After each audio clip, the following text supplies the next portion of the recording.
3 years ago, I hit a climb plateau and stepped away from making videos.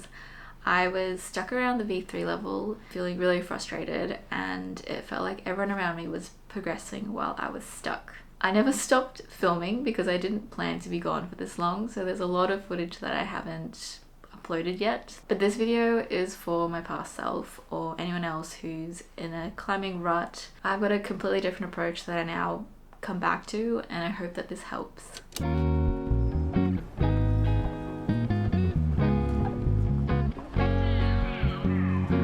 So, Act 1, when everything feels too hard. At the end of 2022, climbing just wasn't fun anymore, and I was obsessing over solutions. I was looking into things like training programs, cross-training sports, hangboarding routines, and I was convinced that I needed to add more complexity in order to break through. Looking back, I could see what was really going wrong. My routine was really inconsistent. I wasn't sleeping well. I was climbing when I could fit the time in, and I was struggling with a work-life balance. Every climbing session felt like I was starting over, so I'd lose momentum, retreat to my safe climbs, and give up early when things got hard. I think the bigger issue was my mindset outdoors though. I didn't try much because I struggled to take up space. Instead of finding climbs to project, I'd be much happier to stay in the background and just be happy to spot or belay, and that didn't really give me motivation to try hard. It's worth mentioning around this time I was struggling with a lot of things happening in life. Career changes, relationship stuff, moving homes, all this kind of came together and forced me to sit back and reassess everything. So, I decided to start from scratch. No overthinking, no training plans, just 4 rules to rebuild my climbing from the ground up. So rule number 1 was climb 3 to 4 times a week. I made consistency the priority. So no matter what, I would have a minimum of 3 sessions per week, and I would mark the progress on a calendar I had taped up on my wall. I'm a visual person, so seeing that red pen fill up that calendar made me want to keep going. And the sessions were not all perfect. Some of them I'd be dragging my feet to get there. Sometimes there'd also be breakthroughs, but I think this routine gave me a base momentum to keep going. Rule number 2 is to learn from everyone around you.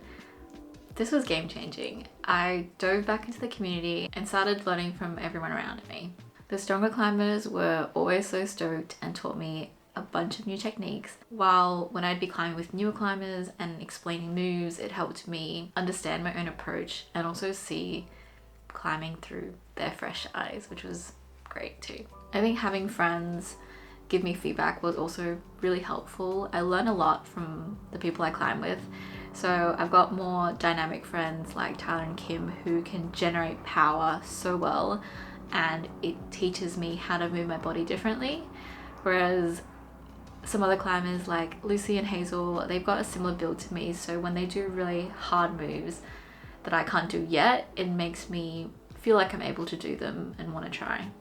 Rule number 3, ignore grades completely. So I had to throw my ego out the door and stop obsessing over V3s. I just started climbing what looked fun and fell back in love with the movement. And from that, I'd try climbs that looked really interesting, whether that's the holds or the movement, or it looking really fun, or it looking really gross. I would just gravitate towards that, regardless of the grade. My friends told me about building a pyramid, basically building a solid foundation of a bunch of V3s, for example, in order to break through into V4. This just made so much more sense instead of me just desperately trying to send any V4 to crack into the grade.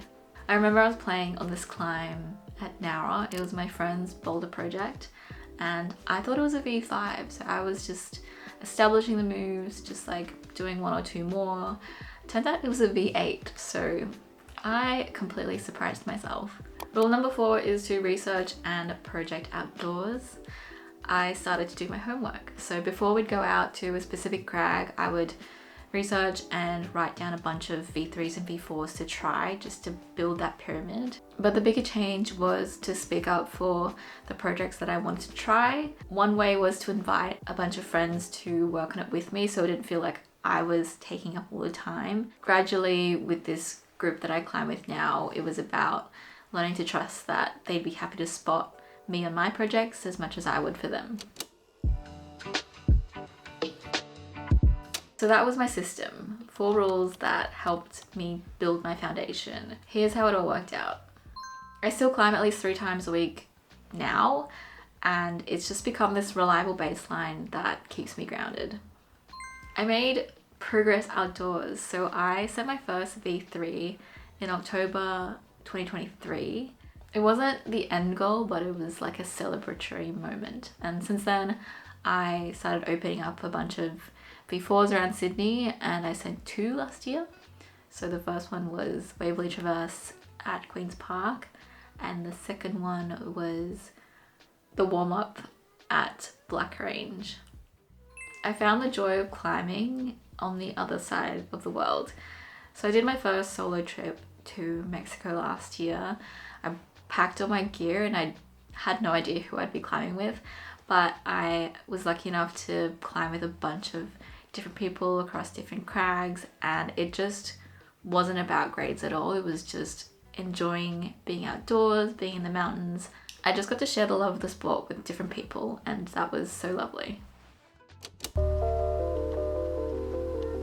So that leaves us with where we are today. I think my spark is back with climbing for sure. I think grades are still a nice marker, but I don't let them consume me. And I'm in it for the long haul, so I'm more focused on improving my technique, staying consistent, and just really enjoying the process. In terms of climbing goals, I am looking at opening a few V5 projects or just working on a few. Berlin Blockade has been one I've been wanting to get for years, and I'm thinking about the idea of projecting Sloper Dam, but I'm not sure. The weather's also been really awful here in Sydney. And then I'm still sport climbing, but I think the bigger challenge is tackling the fear of falling with sport climbing, but I'm just gonna see how I go with juggling both disciplines and balancing that out week to week. So I think you're all caught up. That's my journey so far. I wanted to hear from you guys. What about you? What climbing challenges have you been facing? And if you want to see what my climbing looked like before all of this, you can see my last Bouldering Diaries video.